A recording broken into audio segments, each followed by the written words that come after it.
Again, thanks for being here. First, I want to introduce myself for those who perhaps do not know me. My name is Teng Kiat. I'm the Chief Marketing Officer for OCBC. And Frank is part of OCBC, a very exciting, very vibrant, stylish, meaningful brand for our youth segment. Today, very happy to be here to be part of the second edition of Frank Conversations.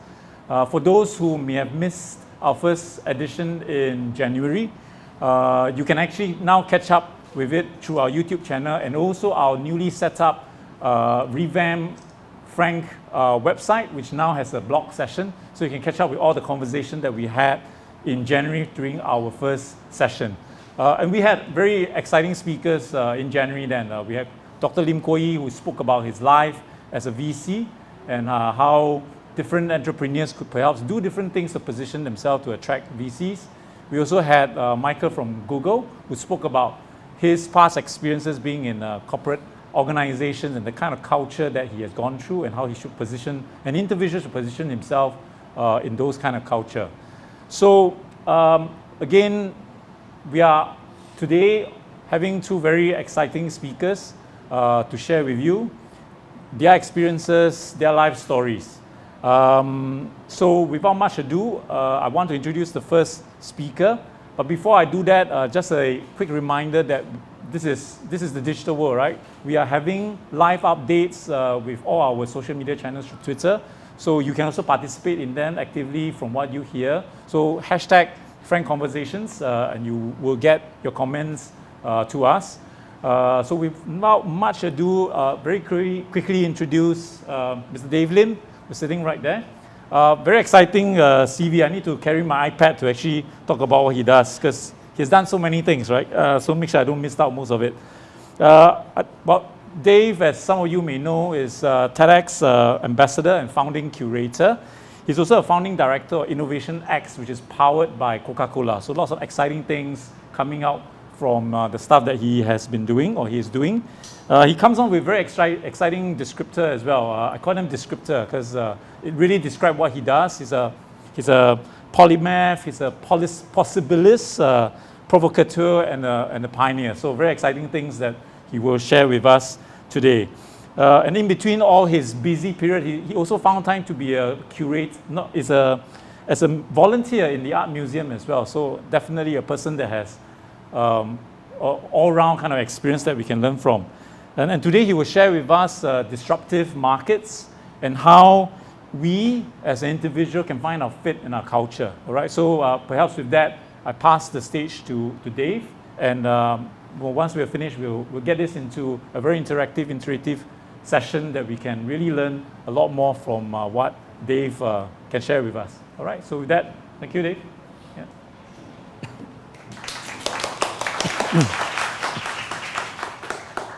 Thanks so much. So yeah, thanks for the conversation, the introduction. So I'll give you a little bit of my own introduction with this kind of classic photo. So you can see it's kind of black and white and very old because that's who I am also, right? I'm a Singaporean. I'm Peranakan from Katong. I was born there 2 years after Singapore gained independence, right? So I'm going to be 50 soon. Another 50 to look forward to. So I don't know whether you know this, but when you were sort of in primary school, it wasn't that common for kids at that time, which was in the 70s, to wear glasses. So, you know, I used to be teased a lot, right? And they always call you 4 eyes, right? Because you have your 2 normal eyes and then you're wearing spectacles, which give you another 2 eyes. And interestingly, I kind of like look back at my kind of professional life, you know, since I guess what is it now? Almost 20 years. And I kind of realized that I kind of been doing kind of 4 eyes in the world, right? So I first started off actually as a central banker with the MAS, and this was actually smack in the middle of the currency crisis. So I was part of the currency management team and also the what do you call it, the fund management team, right? So defending the Sing dollar, taking care of interest rates, and taking care of the Singapore's foreign reserves right in the middle of the currency crisis. And I kind of did that for a couple of years, and then when the currency crisis ended, I sort of got very excited about the internet. I mean, we all take it for granted now, but it was quite incredible for the internet being like spreadsheets and sort of very geeky sort of thing inside a computer to suddenly become mainstream, right? Where you have content on the net, and then suddenly you could buy things off the internet. It was incredible, right? To see things like Alta Vista, Yahoo, and Amazon in those days, right? So I got so excited about it that I decided to quit my job at the central bank and actually just took a plane and went over to Silicon Valley and parked myself there for a year or two. So right in the middle of all this dot-com boom and then subsequently dot-com bust, right? And that's sort of where the other two I's came from, because it's all about an era of invention and innovation and tremendous human creativity and it being expressed in new ventures and new enterprises. And then sort of came back to Asia, and I guess ever since then, which is about 15 years, I was a VC twice. I was helping people launch companies, both technology and non-technology companies. I was also actually a small stint being a digital environmentalist because I was actually working at Earth Hour, WWF, when the headquarters moved to Singapore. And then about 6 years ago, I got really excited about ideas, right? And it was quite common in my era to sort of like, are you an arts or science student, right? And they really wanted to force you into either or, right? And I could never really answer that question fully because I was very good at literature, and yet I love physics and I love programming and computers, right? So I could never answer that question, and people would always be very puzzled and never really be satisfied with me. But then I sort of realized that there is such a thing as being interested in both, right? And that's sort of when I discovered TED. And TED, as it's a conference about many ideas, right? It's technology, entertainment, design, but it's also about arts. It's also about environmental. And when I found out, I was like, wow, I just love this entire thing. And then I realized that for Singapore to move into the next phase, we really needed to be more of an idea society. And that led me to start off TEDx Singapore, which is like a non-commercial branch of TED. And we were one of the first 36 TEDx licensees in the whole world, and it's been 6 years now. And we've got about 50,000 people in our community, TED fans. We've platformed about 150 people in Singapore to the world. We've done about 27 events in Singapore. So that sort of kind of brings me to today. So it's kind of like a short, long explanation of what I've been doing. So, we just opened our Museum of Natural History, right? And, I love dinosaurs and, very thrilled that there are 2 dinosaurs, or 3 dinosaurs rather, in Singapore now. But, looking at the dinosaurs, right, actually many people sort of don't realize it that, they were the most successful species that ever inhabited the world. And they've been around for about 160 million years before actually becoming extinct. And you can see, a lot of kids are so awed at these incredible big beasts, right? They're so powerful. And yet, today we just see their remains, right? Bygone era, right? And this sort of brings us to this first big powerful idea, right? That it really doesn't matter how powerful, rich, or smart you are. The whole idea is you've got to be adaptable. And if you're not adaptable and the environment changes around you and you can't change to thrive in it, then you're not going to be very successful, just like the dinosaurs were not. And then look at Singapore, right? It's sort of like almost a miracle sometimes being considered in economic development, right? We started off very low-skilled t-shirts, toys, and then upgrading our education to go into TVs, making technology. I think there was a point in time where Singapore was making something like 80% of the hard drives of the world, and that's just amazing. Like now, I don't even know whether it's a single hard drive is made in Singapore. So, we've moved on to other things, right? Biotech, technology. Nowadays people are talking about drones and everything else.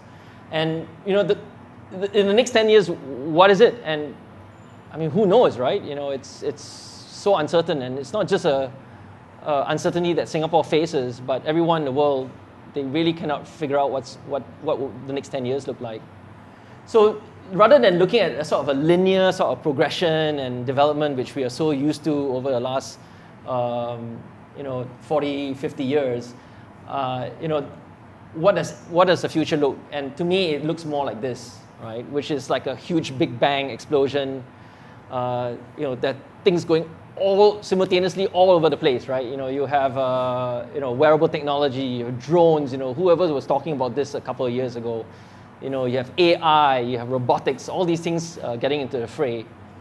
And there's a huge amount of uncertainty and randomness almost to it, and you try to understand it.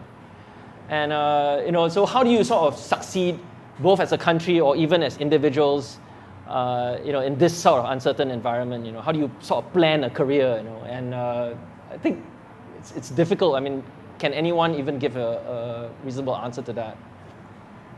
And this sort of led me to this, mission of ours, which is really, if you look at this chart, we are always falling into one of these professional silos, right? We're in one of these professions, banking or whatever. And, a lot of what's happening in the world is actually now happening in between solutions. Problems are happening that don't have answers within one silo. You increasingly have to look at different silos and connect different silos together to form solutions to problems. And not only solutions to problems, but new innovations, new ideas, new inspirations come out because people connect between different fields and really come out with things which are almost unpredictable. So this is one mission where I'm trying to build an idea society in Singapore to facilitate people from different professions coming together and really trying to tackle challenges and also getting inspirations, for our future going forward. And I use this phrase of connecting the dots forward because that a lot of you probably know there's this famous guy who also talks about dots, right?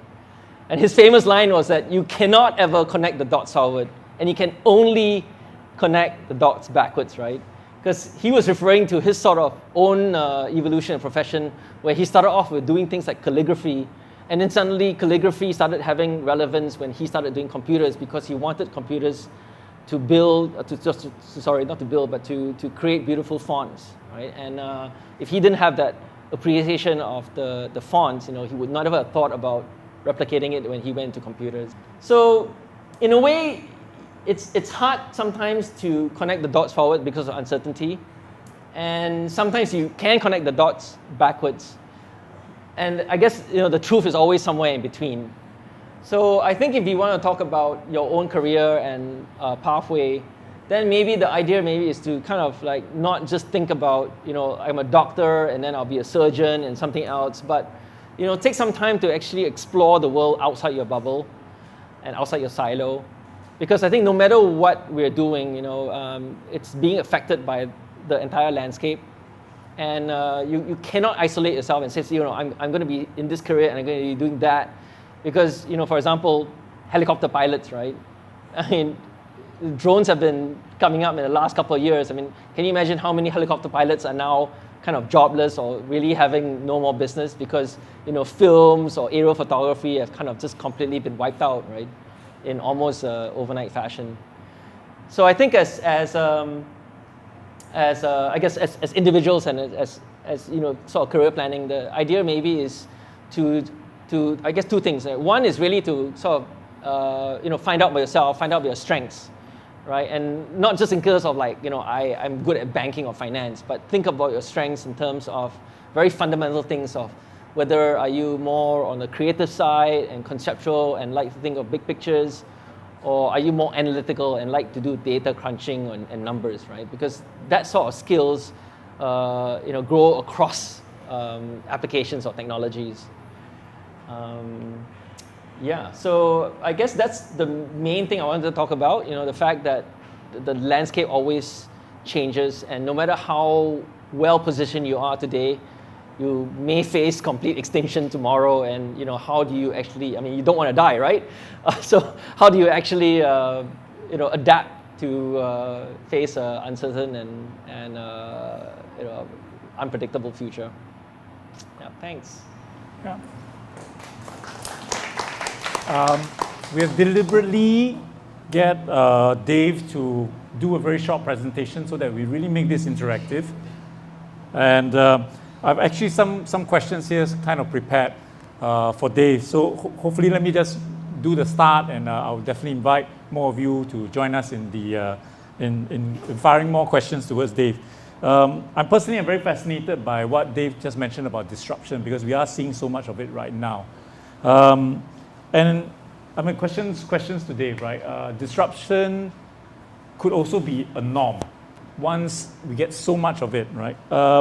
When it's a norm, it's no longer disruptive in nature as well. So I'm trying to ask very sophisticated, fundamental philosophical question in here. What comes after disruption? Or are we just experiencing the storm before the calm? Right. Yeah, well, I guess in my view, it's always been disruption, right? I mean, if you think about communication, you know, when I was a student, it was, you know, you didn't really even have photocopiers, right? You had to use sort of like the carbon paper, and then when you type on the typewriter, you had another copy as you were typing it, right? And then the photocopier came about.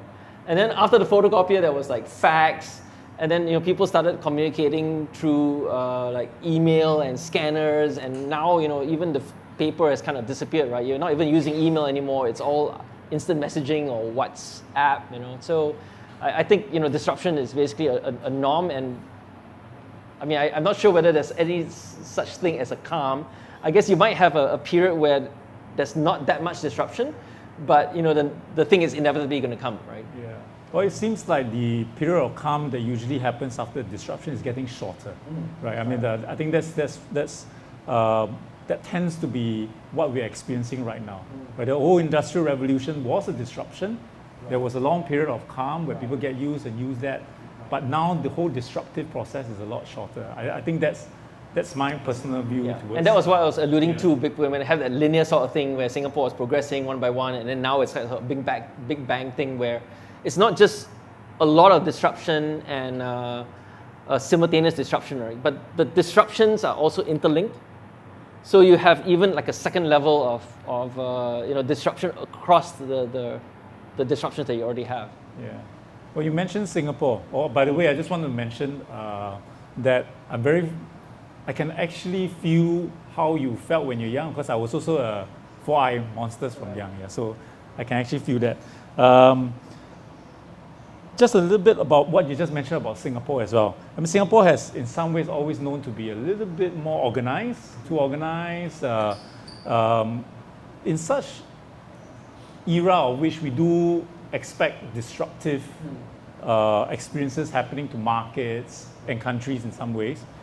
Is Singapore too organized that we can't encourage a non-linear progression? Yeah. Well, I wouldn't say we can't encourage it, but in many ways, I mean, if you look at you know, sort of the four dragons, right, which was the Hong Kong, Singapore, South Korea, and Taiwan, right, and this was like the four dragons in the 80s rising up, right, and I think the big difference of Singapore was that our development and innovation really wasn't so much ground up, but it was really dictated by MNCs, right? You know, we invited all these MNCs, and I think there was a period of time where there was like, I don't know, like 3,000 or 6,000 MNCs in Singapore. And really, you know, rather than trying to innovate and build companies by ourselves, you know, on a large part, you know, obviously we had SIA and Singapore Technologies and DBS Bank, right? But you know, by and large, you know, we sort of like just sort of waited around and became very skilled labor for MNCs to sort of like give us the innovation, and then we would just implement it, right, or execute it. So I think in a sense we kind of lost that sort of like, let's look for opportunities, let's build things from scratch, right? And you find now that, you know, Singapore is no longer necessarily the number one destination for MNCs to come. You know, I'm not talking about headquarters, of course, but, you know, operations, right? They'd rather go to, you know, Vietnam, Indonesia, India, and China, you know. So, you know, we have to fill up this gap by, you know, being creators, right? Being inventors, being innovators, again, in a sense, kind of revisiting our past from the pre-MNC Singapore era. Yeah. I'm also going to ask some questions that we actually received from our Facebook fans, because we started this questions, and we opened the platform for our fans to ask any questions. We picked up one pretty interesting question. I believe the customer or the fan is actually here as well, from Timmy Todd. He actually said that he's a square peg in a round hole. He often feels that way. He always do the unexpected. You know, in this sort of disruptive world, where do you think he fits into the whole scheme of things? So I think it's very hard, because I think I was also in that thing, right? I could never really fit anywhere, right? Number one, as I told you, I was kind of like never an arts or a science student, because I was good at literature and good at physics. Number two, I seem to be Chinese, but I can't speak Chinese. I spoke Malay. So, in the 70s and 80s, I would get responses from some people in Singapore. It's like, are you Chinese or not? And then I would say, no, I'm not really Chinese, I'm Peranakan, right? And then you kind of have to explain that, you were kind of like Chinese, but yet not Chinese. So I think in a way, like, I guess I'm fortunate or not fortunate, because I could, even if I wanted to fit, I could not really fit. And so after a while, I sort of give up, right? And in a way, I think it's about finding your own fit within your own world, and not necessarily fitting yourself into something else. So I don't know whether that's answering the question, but that's kind of like from my perspective, because I think it's almost sometimes impossible to find a fit, and maybe it's about where you just feel comfortable in yourself. Yeah. Well, that sort of reminds me of the Apple ad that it talks about the misfits and the geniuses as well. So I think anybody who's out there not feeling totally fitting into an environment, take comfort from it. I think that's where adaptability and sometimes finding your own fit into a certain part of the world will be great. Yeah. And I came across this sort of quotation like decades ago, right? And then we always have this sort of sense of what's normal or what's mainstream. And he said, yeah, I don't do normal things, right? And then there's this quote that says, if you think someone is normal, it just means that you don't know them well enough. So in a sense, we are sort of having this preconceived construct of what's normal or what you should be fitting yourself in. And I think in many ways, sometimes it doesn't exist, right? Because I think if you just talk to your relatives or your friends, and I don't know whether anybody is, yeah, I'm completely normal, I feel normal, and I'm normal. I don't know whether anyone would actually give you an honest answer like that. Yeah. Well, I have another question here from another Facebook fan, from Chong Hao Ming. He actually asks about the rise of social enterprise, in a sense. Would that be the future of capitalism? Wow, that is a big question.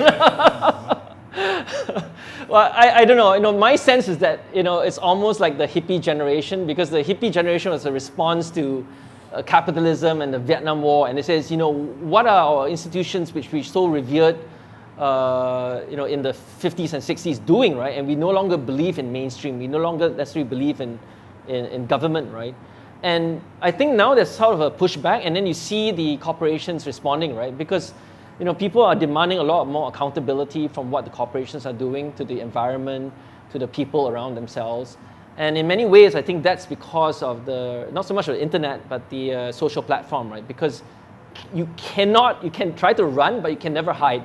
Because there's always that one person will find out the truth, right? And spill the beans, so to speak. So I think it's forced, institutions, whether it's profit, non-profit, or MNCs or not, to really account to the people on what they're doing and everything, right? So to me, maybe there won't be any more social enterprise. It'll be enterprises, but everyone is kind of have to be social, right? They have to be plugged into everybody else out there. Okay, I'll ask one more question from my list before I open up to the floor. Reflecting on your own personal experiences, right? How do you learn to be adaptable? I mean, is that the classic question? Is it born, nurtured, bred? Okay. Well, I think in a sense the human race is ultimately adaptable, right? I mean, you think about it, we may have started off in Africa, for example, right? Lucy was found in somewhere Africa.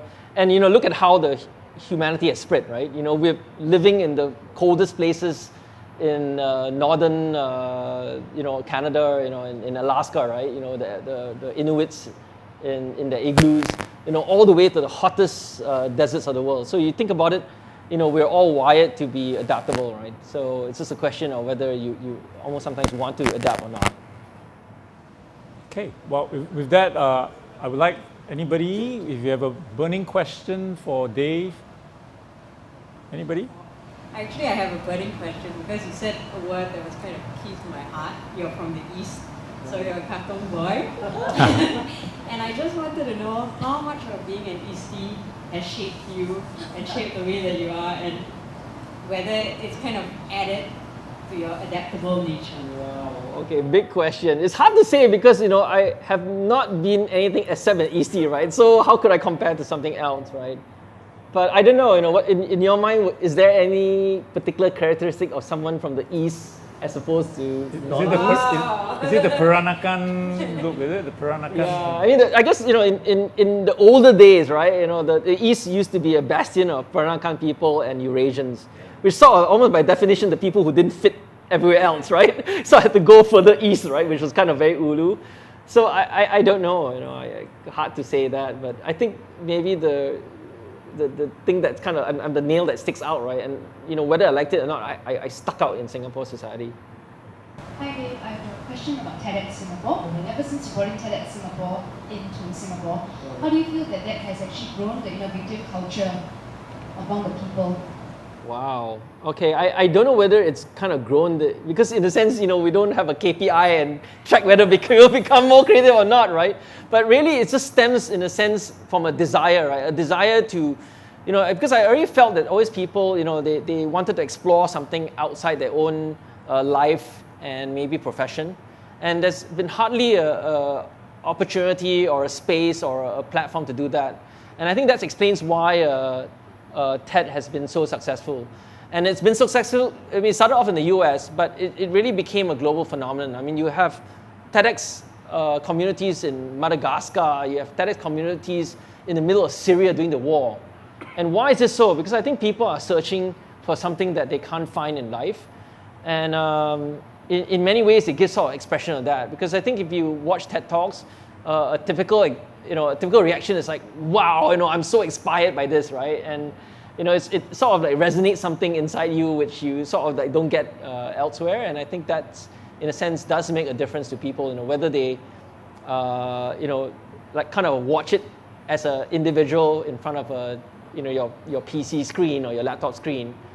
And then I guess in a sense, the difference is, as a TEDx community, you're actually coming together as a community, right, to share your common passion and, in a sense, your inclination. So whether you're passionate about some architecture or environment issues or art or technology, you sort of have this common, sort of a common thread or common basis of like, wow, we all are passionate about this thing. And we kind of want to share our passion, right? And it almost doesn't matter what the field or topic is. Yeah. So that's kind of my reading of the community. Hi, Dave. Okay, so you were talking about marrying different silos together, and how most of the innovation is happening like that today.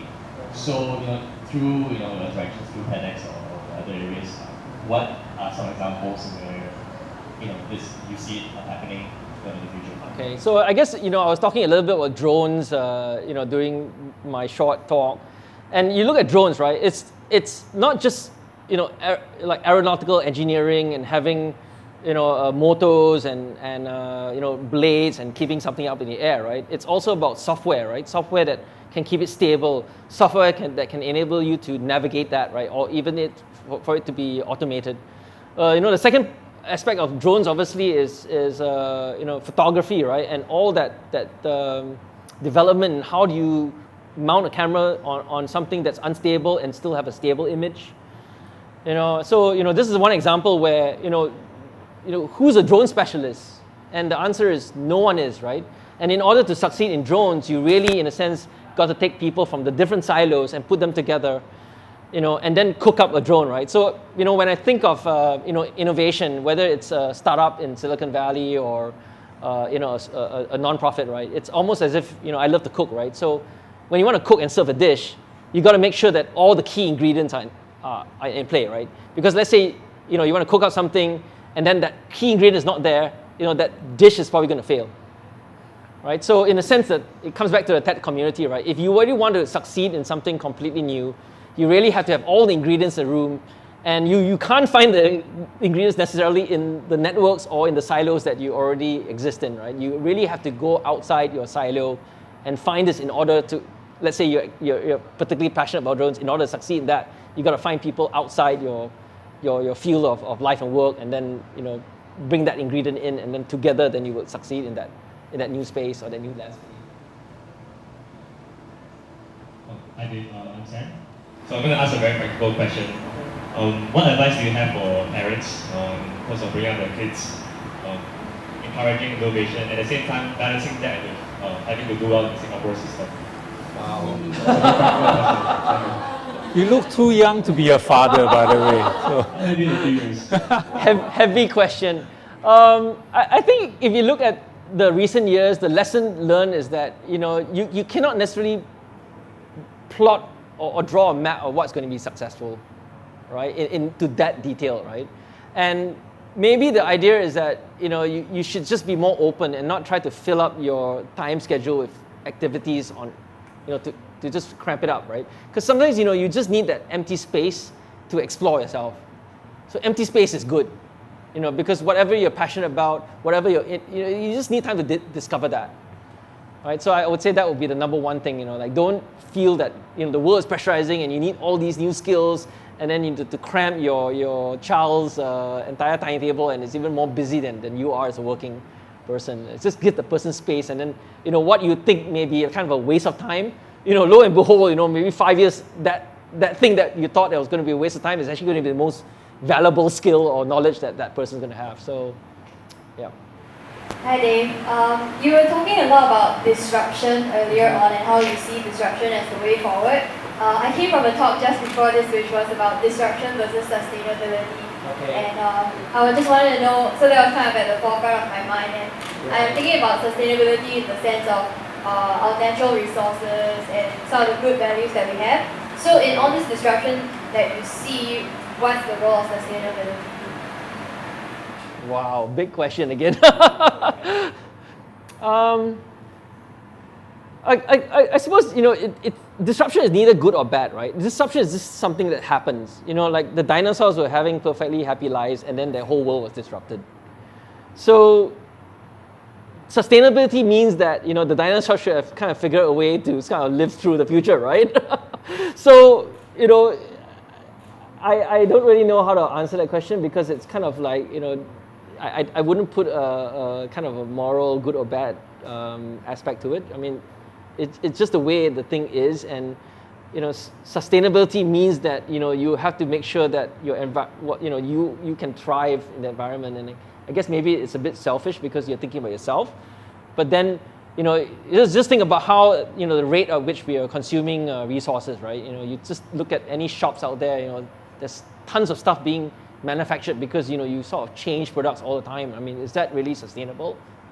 So, yeah. I think you have to be just I guess you have to be very conscious and mindful in it, and also try to be wise, I suppose.